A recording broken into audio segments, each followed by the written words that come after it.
SBP sa wakas tinanggal na si Chot Reyes.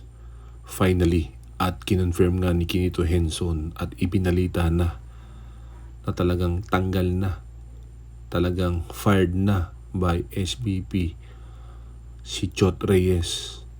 Finally, dahil nga sa pagkakalat at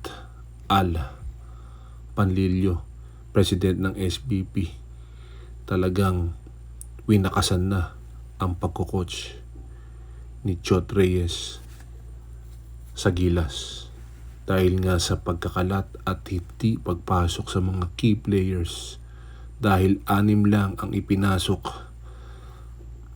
Maging si Renz Abando hindi talaga paborito ni Chot Reyes, at ang sumpa ng Gilas ay nagwakasta.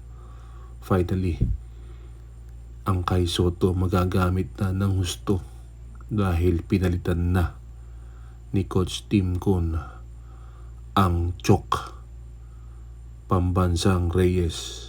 Finally, tinanggal na sa wakas, at yan ang talagang gusto ng sambayan ng Pilipino, na hindi na makita kahit maganda ang pinakita ni Renz Abando na dunk, at hindi makita ang potensyal ni kay Soto sa isang walang kwentang coach na si Chot Reyes.